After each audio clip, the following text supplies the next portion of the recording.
प्रदीर्घ प्रतीक्षेनंतर राज्यात मान्सून पुन्हा एकदा सक्रिय होताना चित्र आपल्याला सध्या पाहायला मिळते। आपण बघू शकतो की सध्या पुण्यामध्ये सकाळपासूनच ढगाळ वातावरण जे चित्र आहे ते पाहायला मिळत होतं। मात्र आता सायंकाळी 7 वाजल्यापासून पुण्यामध्ये संत गतीने पावसाची संतधार जी आहे ते सध्या सुरू असलेलं चित्र जे आहे ते आपल्याला पाहायला मिळते।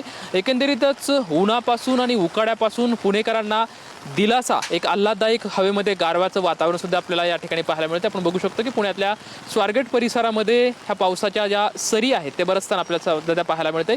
एकंदरीतच गेली 2 तासापासून हे पुण्यामधलं शहरातल्या विविध भागामध्ये सातत्यानं ही संतधार जी आहे ते सुरू असलेलं चित्र जे आहे ते एकंदरीत आपल्याला पाहायला मिळते।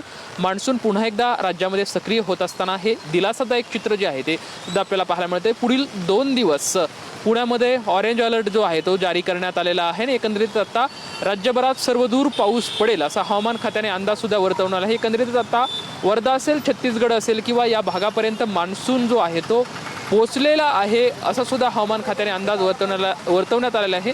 रत्नागिरी, सिंधुदुर्ग यांना रेड अलर्ट जारी केल्याच्या नंतर आता पुढील 2 दिवस पुण्यासाठी सुद्धा ऑरेंज अलर्ट आहे तो जारी केलेला आहे। सध्या आपण बघू शकतो की गेली 2 तासापासून पुण्यामध्ये या पावसाच्या सरी बरसतानाचं चित्र जे आहे ते सुद्धा आपल्याला पाहायला मिळत आहे। पुढील 2 दिवसामध्ये सुद्धा पावसाचा जोर जो आहे तो वाढणार आहे आणि पुणेकरांना मान्सूनच्या पर्वाचं किंवा मान्सूनचं जे आगमन झालेलं आहे त्यामुळे एकंदरीतच सर्व वातावरणामध्ये गारवा आणि नागरिकांमध्ये सुद्धा सध्या एक दिलासादायक चित्र जे आहे ते आपल्याला पाहायला मिळत आहे। कॅमेरामॅन सुशांत राऊत सोबत लक्ष्मण जाधव, ट्यून मराठी, पुणे।